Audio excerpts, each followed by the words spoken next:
Saurosapiens, livestock of the lizard herders. One of humanity's eventual inheritors was not even human. They came from the reptilian stock that had proliferated during the demise of the lizard herders. Theirs was a true case of a world turned upside down. As the humans degenerated into witless animals, the cold-blooded reptiles prospered in the tropical climate of their planet.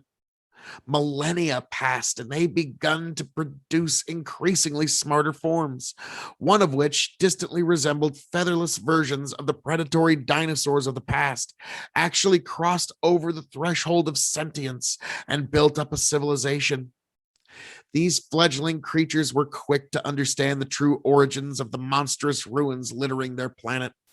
Ruins that until then had been considered natural aberrations or timeless memorabilia of gods.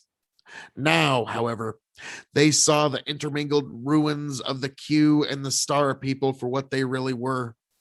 It was through this understanding that the biologically unrelated Saros took up the cultural identity of humanity.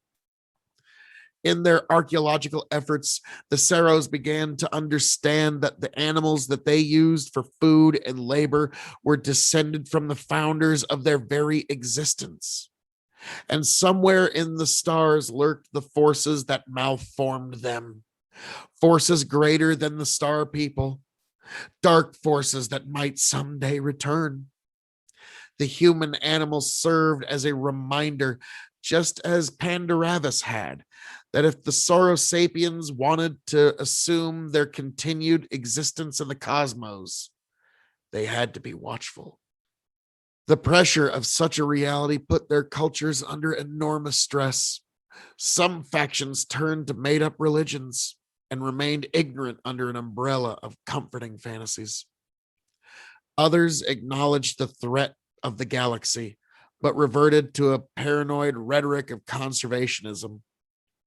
The galaxy had scared them greatly. Finally, there were those who saw the galactic redoubt and acted to face the odds, however great they might be. Conflicts and even wars were not uncommon between these three factions. In the end, the centuries-long dispute began to resolve in the progressives' faction's favor. As they expanded their sphere of knowledge, influence, and activity, the Saurosapiens became as human as any other civilization opening up to the galaxy.